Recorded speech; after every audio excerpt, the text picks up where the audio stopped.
लगा था कि क्या इलेक्शन कमीशन भी सो रहा है, मगर नहीं, सोया कोई नहीं है, जगे हुए हैं, सिस्टमैटिकली मदद हो रही है। सही बात। ये देखिए दूसरी बात, जो भी डिलीट कर रहा है वोटर लिस्ट में उसका सीरियल नंबर 1 है। मतलब जो भी वोटर लिस्ट में पहले नंबर पे आता है वही डिलीट कर रहा है। 5वें नंबर वाला, 7वें नंबर वाला, 10वें वाला कोई नहीं कर रहा।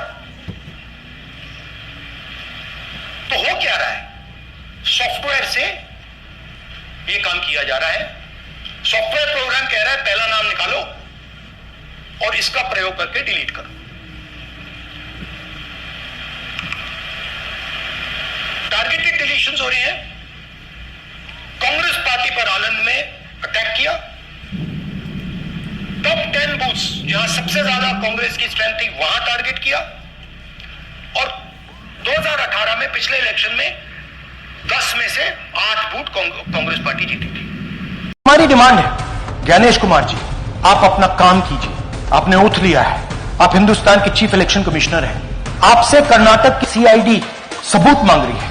आप कर्नाटक की सीआईडी को यह सबूत 1 सप्ताह के अंदर दे दीजिए, नहीं तो पूरा हिंदुस्तान के सारे युवा इस बात को एक्सेप्ट करेंगे कि आप हिंदुस्तान के कॉन्स्टिट्यूशन, हिंदुस्तान के संविधान की हत्या में शामिल हो, हिंदुस्तान के संविधान की रक्षा नहीं कर रहे हो और वोट चोरों की आप मदद कर रहे हो।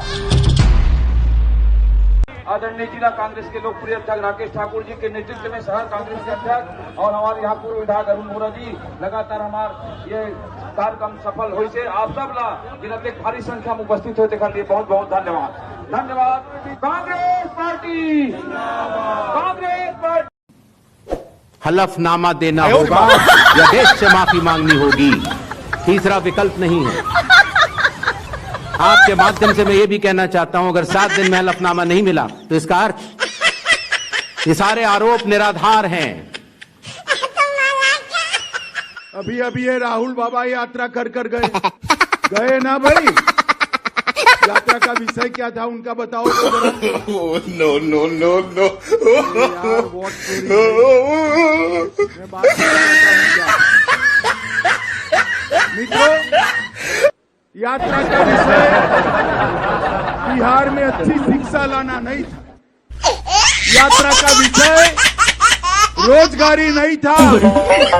यात्रा का विषय बिहार में 24 घंटा बिजली नहीं था। यात्रा का विषय This is not something I'm saying lightly. I'm the leader of the opposition. This is something I'm saying after solid proof that I'm going to show you, the youth of India, the people of India today, that the Chief Election Commissioner of India is protecting the people who have destroyed Indian democracy. अच्छा, एक interesting बात आई है जो मैं आपको बताना चाहता हूं कि इलेक्शन कमीशन के अंदर से हमें मदद मिलनी शुरू हो गई। पहले नहीं हो रहा था, अब इलेक्शन कमीशन के अंदर से इंफॉर्मेशन आ रही है। ये रुकेगा नहीं। सरकार ता साडी अपनी है, तो बंदे नाल दे ताकड़िया। नेता प्रतिपक्ष तेजस्वी यादव गुरुवार को बिहार अधिकार यात्रा बीच में छोड़कर खगड़िया से पटना लौट गए। खगड़िया में लौटते वक्त तेजस्वी ने एक बच्चे को अपने हेलीकॉप्टर में बुलाया और करीब 5 मिनट तक उससे बातें की। इसके साथ ही तेजस्वी ने बच्चे को पेन के साथ चॉकलेट, चिप्स और बिस्किट दिए। इधर मुलाकात के बाद बच्चे ने कहा कि मैं उनके दिए पेन से लिखूंगा और अच्छे से पढ़ाई करूंगा। मुझे उनसे मिलकर अच्छा लगा। साथ ही कहा वे ही सीएम बनेंगे। अडानी सेठ पत्रकारों से डरते हैं। मोदी जी के दोस्त के खिलाफ बोलने का मतलब है देश विरोधी हो जाना।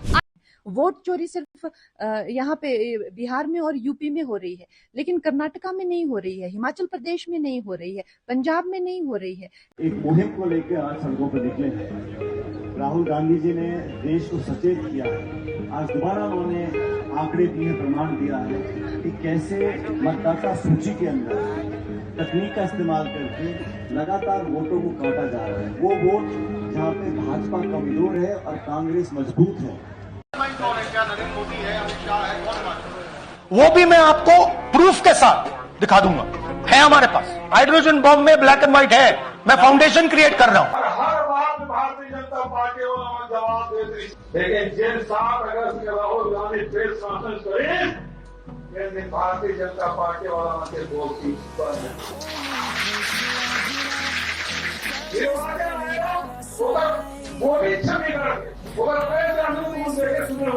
बिल्कुल लाइन लेन बिगाड़ गए आपको राहुल गांधी हाइड्रोजन ओके मोदी चेहरा दिखाई दे रहा है। आधी आबादी पूरे हकों के लिए लड़ रही है। आधी आबादी अपने मान अपने सम्मान अन्याय जुल्मों के खिलाफ एक आंदोलन का रूप लेती जा रही है। और मैं फिर कहूंगी 70 करोड़ की आबादी की जिम्मेदारी इस कमरे में बैठी महिला नेताओं के कंधों पर है। हमारी पूरी कोशिश है कि हम पंक्ति में खड़ी अपनी उस अंतिम पंक्ति में खड़ी अंतिम बहन तक भी पहुंच पाए, उसकी उम्मीदों को जिंदा रख पाए, जो कहीं न कहीं अन्याय अत्याचार